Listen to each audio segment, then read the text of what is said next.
You're welcome back. You're watching news across Nigeria, and just to let you know that all our top stories, of course, can be found on our website. It's channelstv.com and on youtube.com/channelsweb. Do visit m.channelstv.com to view us live on your mobile device.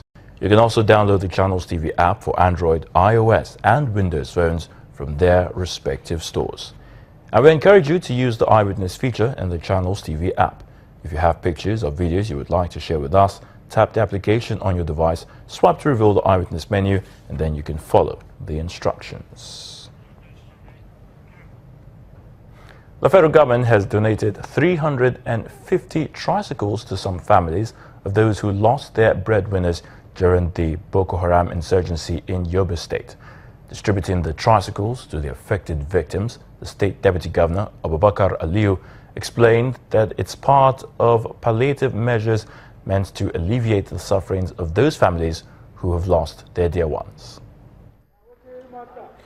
With most towns now relatively free of insurgents as a result of military intervention, the locals are beginning to return home.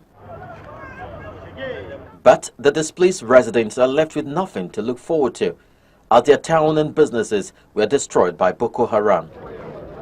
Most locals lost their breadwinners as a result of the attacks and have no one to look up to. That is why the federal government, through the state, brought 350 tricycles as gifts to help them restart life. All those who will benefit from this gesture are the next of kin or close relatives of people who were killed during Boko Haram attacks and have left behind dependents in need of support. The state government on its part supported the noble initiative by extending the sum of 10,000 naira to each beneficiary to enable them service and put the tricycle on roads. The state government is also calling on other well-meaning individuals and organizations to assist. It is aimed at empowering the victims as well as making them self-sufficient and self-reliant. On this note, we call on all other patriotic individuals and organizations and other development partners to emulate this gesture. Some of the beneficiaries laud government initiative. We are very grateful, and I advise some of the rest of the beneficiaries not to sell it, as the deputy governor said, not to sell it. Let them make use of it. We are grateful to them. May God bless them. We pray that God will continue to touch them to give us more. While this gesture is expected to bring smiles back to the faces of the beneficiaries, it is expected that they will put the tricycles to good use, especially in the agricultural activities, given the present economic realities. And from the north, let's move over to the south. Well, after nearly a decade of neglect and abandonment following the ceding of the Bakassi Peninsula to Cameroon in 2007, the displaced people of Bakassi can now heave a sigh of relief as the Cross River State Governor, Ben Ayade, has awarded a 200 million naira contract for the construction of affordable homes for them.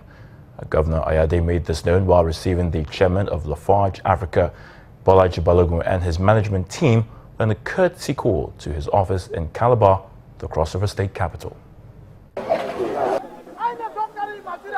On the 7th of March 2013, fate brought these ones into community after the Cameroonian agencies asked them to leave their ancestral homes. 3 years on, they have had to contend with fluctuating harsh conditions just to be alive. They have cried and waited for a miracle to come their way while being clustered in these classrooms. Help knocks on their doors here in the government house, Calabar, as Governor Ben Ayade sees an opportunity to build befitting accommodations for his people and seizes it. His guests from cement giant Larfarge are here to key into the governor's goals of transforming the state. We've watched Your Excellency from afar. We've seen some of the wonderful things that you're doing, and in particular some very ambitious infrastructural projects. We believe that you are a man that we must work very, very closely with as you look to develop this state, and we cannot afford to be, far away from you. So.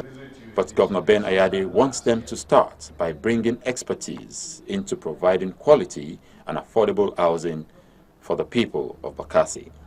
We are here and now giving an instruction for you to do a small pilot for us, for the people of Bakassi. Fantastic. The people of Bakassi that we feel very emotional about, the people that have been deprived and displaced in their own homes, internally displaced in your own heritage. It can be something worse than that. And as a responsive government that is sensitive to the pains of my people, I think we would like to do a small commitment with an initial project of 200 million to commit you to start that. Such corporate social responsibilities and public-private partnerships are needed in many other parts of the country, and the realization of this project for the people of Bakassi will certainly mark a new beginning in the lives of the displaced ones. Still in the South, the Inspector General of Police, Mr. Solomon Arase, says the welfare and professional performance of officers and men of the force tops his list of priorities. Mr. Arase said this when he visited the police commands across the state and the state governor, Mr. Udom Emmanuel, talking about Akwa Ibom. Now, a total of 13 men of the Akwa Ibom State Police Command also received automatic promotion as a result of their brilliance in the line of duty.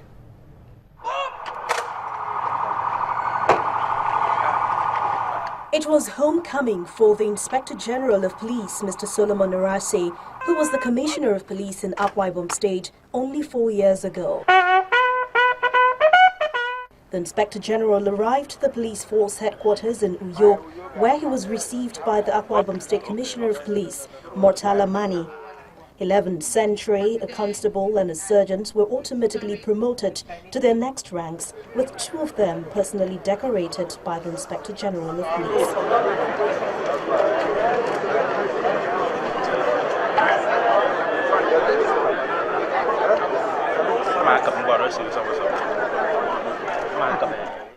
In an interactive session with men of the command, he spoke on the conduct of the officers and men, community policing, motivation, and their general welfare. Akwa Ibom State remains one of the states in Nigeria that has the economic wherewithal, the life wire of the country, as it were.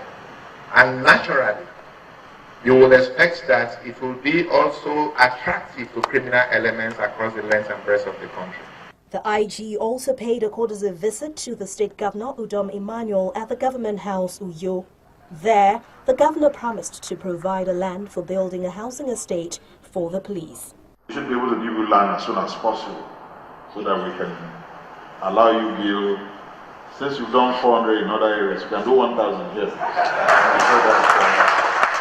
Governor Emmanuel also lauded the synergy between the police and other security agencies, which he says has enhanced the security of lives and property. Also use this opportunity to thank other forces too. The collaboration is what I really enjoy.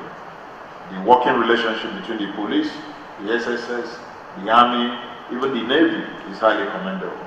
In an interview with journalists, IGP Arase spoke on the conduct of the police during elections. He also gave reasons for the occasional roadblocks which had been noticed on highways across the country in spite of his no roadblock policy. All I try to do is to ensure that I create an enabling environment for all the parties to do whatever they do. We have never descended into the arena of the partisanship itself. So nobody has actually accused of my men. So if they are not accused my men,